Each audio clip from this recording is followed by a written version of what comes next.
Op is treated poorly by her in-laws for her entire relationship, and her husband never defends her. As revenge, gives the in-laws crappy presents for Christmas and a divorce for her husband. Prenup they forced Op to sign works in her favor. Posted by u/potential_low_8645.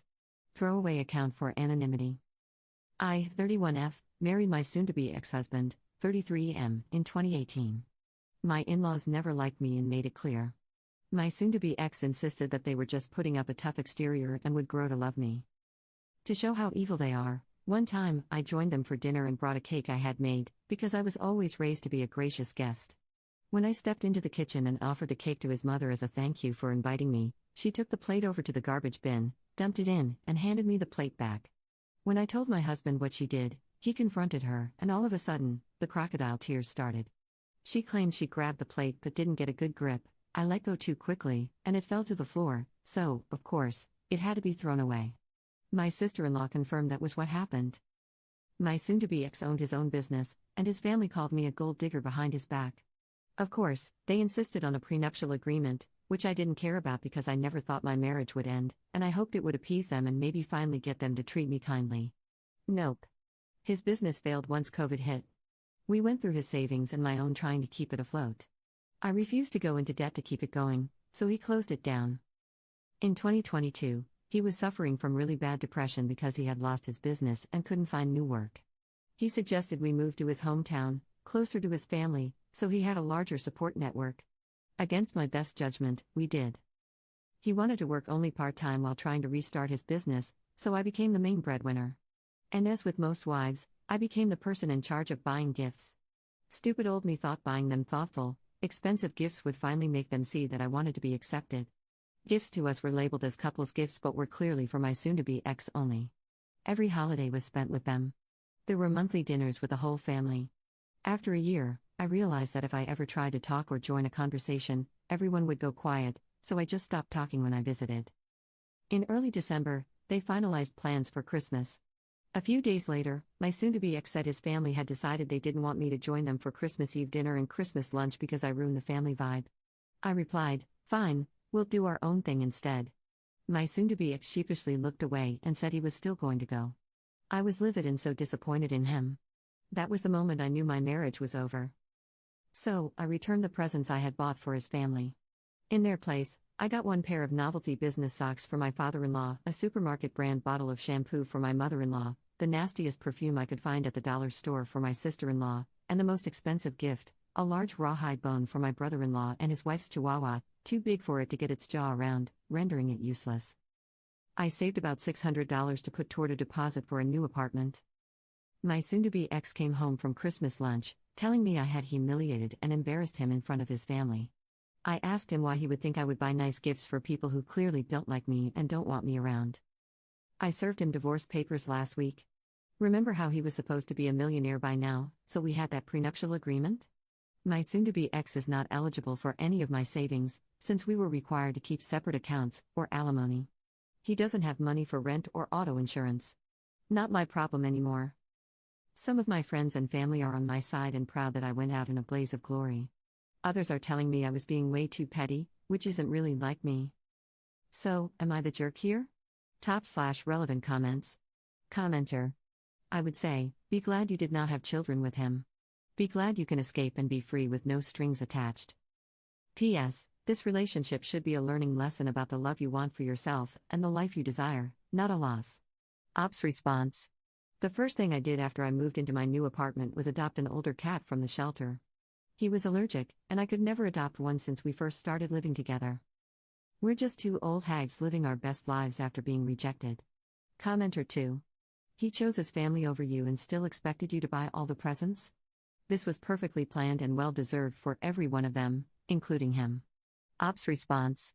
He only worked 12 hours a week at Walmart so he could do non-existent work restarting his business. I make just over 6 figures, and I can't believe I didn't realize years ago that I was the family ATM. Commenter 3. So thoughtful of them to insist on a prenup. I hope you send them a sincere thank you note after the divorce is finalized, lol. Op's response.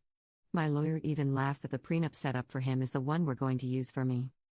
It required both spouses to maintain separate bank accounts, and each spouse could keep 100% of their savings. No spouse was eligible for alimony. Update 10 days later. Many thanks to everyone for their support on my last post. I thought I'd send a small update. First, for those who asked how the deposit on my new apartment was only the $600 I saved on gifts, it certainly wasn't. I had to dip into savings, but that $600 helped. My soon-to-be ex didn't bother reaching out to me after I left until he was served the divorce papers and my lawyer made it clear we're exercising the prenup. Then, for a few days, it was loving voicemails and texts I never picked up from him and his family, trying to convince me to come back, which eventually turned into threatening and cruel voicemails and texts when it became clear I wasn't budging. My lawyer suggested I don't block them so we have evidence of harassment if needed. Basically, give them the rope to hang themselves with. But then, last night, I got call after call from my soon-to-be ex. Stupidly, I picked up, thinking there was some kind of emergency or something. I had barely gotten out a hello when he said, "The rent is a week late." I told him that was strange because I had paid my landlord 6 days ago. He paused, sighed dramatically, and replied, "No, the rent for here." I reminded him that I don't live there and he shouldn't expect rent. Cue his parents both texting me, claiming they're going to sue me to pay the remainder of the lease in full. I'm not worried about having an eviction on my record since the apartment is in his parents' names. When we first announced we were moving to his hometown, they rented an apartment for us right away so we could move in immediately. They've been renewing the lease each year. We had to pay his parents, and then they would write a check to the landlord, who has no idea who my soon-to-be ex and I are, let alone that we live there. Red flag, I know. I'm glad I had a few weeks to prepare for my departure since they'd probably have used the fact that it's their apartment to kick me out immediately. Divorce is probably going to be a bumpy ride with this manchild and his psycho parents. Any advice from anyone who's been through it is welcome. /relevant comments. Commenter. Do you even have a contract at the place where your soon-to-be ex is living? I don't think they have a basis for suing you, lol. What does your lawyer say? Ops response. The lawyer is confident they have no leg to stand on. I haven't signed any type of lease, and the utilities are in their name too because they were afraid of having too many names connected to the apartment and the landlord finding out. So, they are on the hook for everything that doesn't get paid. But hey, that was their choice and their scheming. FAFO. Second update 13 days later. Hi, if this isn't the right place to post any updates, please direct me to a subreddit that better fits. Super sorry if I'm annoying members who aren't interested, but a few requested an update. For those who commented that my soon-to-be former in-laws were probably charging my soon-to-be ex and me more than the amount on the lease, you were right. And we wouldn't have found out if they weren't so entitled and determined to hurt me. They got a cousin, who happens to be a lawyer, to send me a letter demanding that I pay the entirety of the remainder of the lease or they would file suit and force me to pay it. Clearly a scare tactic. So my lawyer sent a formal request to their lawyer for a copy of the lease, which I've never seen, and a copy of their written agreement with us as sublessees, which doesn't exist. They sent the lease and insisted the sublease agreement was a verbal contract. Not only is subleasing explicitly prohibited, but my mother-in-law and father-in-law had been charging us an extra $200 each month. So we notified the landlord that I had been living there with my soon-to-be ex-husband while the lessees were living in their own house throughout the duration of the lease. We also sent copies of my driver's license, with the address, and over 2 years of bank and credit card statements listing the address. They were served with a 30-day eviction notice yesterday, which I know about because my mother-in-law left a voicemail accusing me of kicking my soon-to-be ex out of his home and mentioning that she now drives with a baseball bat in her car and will be keeping an eye out for me, lol. Obviously, my lawyer's expertise is in family law and this was outside her purview, so she referred me to a colleague who specializes in real estate law. We met today to devise a battle plan, and I am now suing my mother-in-law and father-in-law for all the money I can prove I transferred for rent throughout my residency there, since the apartment was technically not a legal rental. They had no clean hands to sublease to us and then sue me. My lawyer isn't sure how a judge will view it, and the amount exceeds my state civil compensation limit, but he's confident that it will scare them and leave them open to settling for just returning the additional $200 from each payment. I think that's fair because I did live there with my soon-to-be ex-husband, and I don't think it's right to get all the rent money back. I'm an adult, and adults pay rent. I also don't want them to have the satisfaction of saying I'm using the divorce as a windfall. On the soon-to-be ex front, there's no news. We will likely need to go to family court for a separation order since he won't agree to the financial details of the separation agreement my lawyer has drafted. My state requires a 1-year separation period before a divorce can be finalized, so this is going to be a long process. A few people ask why he did what he did and if he's offered any kind of explanation or justification. We haven't really talked since he was served. I don't know if he just fell out of love but found me financially convenient, if the mask finally lifted, or if being so close to his family gave them opportunities to manipulate him. I don't know, and I don't care. I don't need closure, I need them all gone. Looking back, making promises during couples counseling and slowly regressing is enough closure. Knowing he allowed his family to treat me like crap for so long is closure. That final betrayal at Christmas is closure. My focus isn't on figuring it out, it's on making sure I'm happy. Top/relevant comments. Commenter. Isn't there a prenup? So he can spend money on a lawyer arguing, but there's already an agreement, isn't there? Ops response. Yes, it was set up in his favor because he owned a business that was supposed to be a huge success. Then COVID hit, and it went poof. Now I'm the one with the money, and the prenup is actually protecting me. Commenter 2. Don't forget to investigate soon for the return of money invested in his business. It was a premarital asset and exempt from the prenup. Worth a shot to see if you can recover some or all of that wasted savings. Ops response. I had never thought of this. I'll bring it up when I meet with my lawyer next time. Commenter 3. Keep their calls and text messages as evidence for a protective order. Ops response. Absolutely, she's going to regret it because she works for the school district, and a restraining order won't allow her to teach. Commenter 4. I don't know, and I don't care. I don't need closure, I need them all gone. And that's how you know you're starting to heal. Too many people let toxic exes back into their lives in the name of closure. The truth is that when someone hurts you like that, it's not your job to figure out why. What matters is that they did, and you need to leave to protect yourself. You're absolutely amazing. Ops response. Thank you, honestly, I feel like a new person, like someone who's been ill and is finally able to go outside and breathe fresh air. Third update 3 months later. Hi, everyone.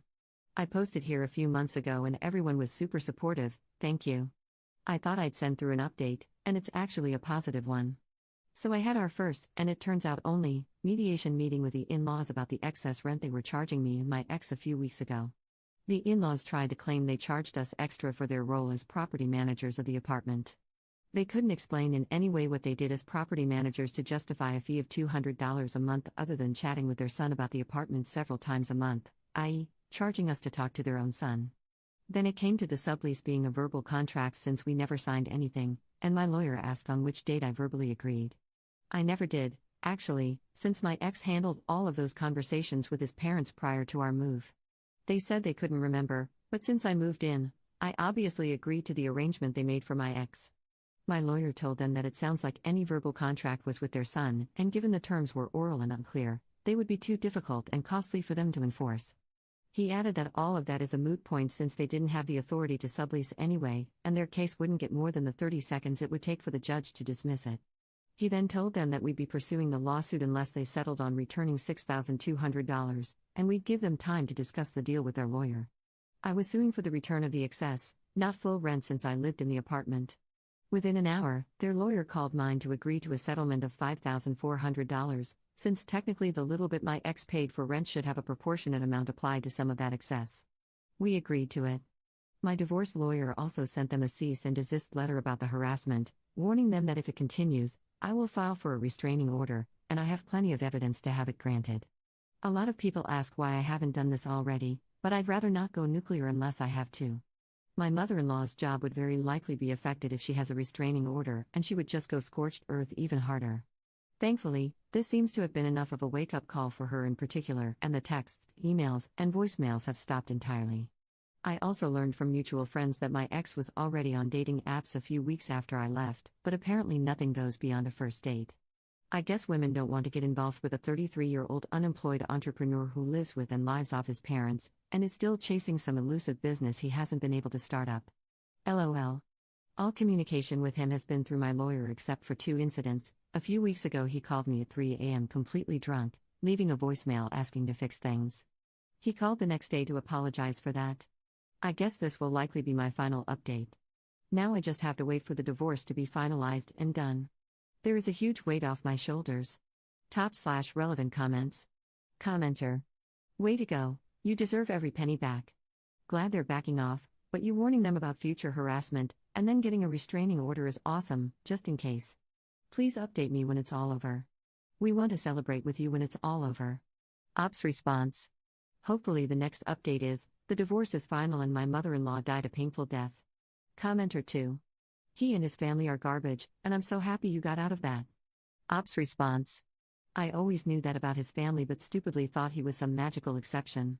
I've been trying to be kind to myself when I blame myself for not seeing it sooner and leaving earlier. Commenter 3. If you can, please let us know when the divorce is finalized so we can celebrate for you. Glad the harassment has stopped, and that you at least got some of your money back. Ops response. I've lost most of it to lawyer fees, but even if I ended up with $1, I know it would still piss them off.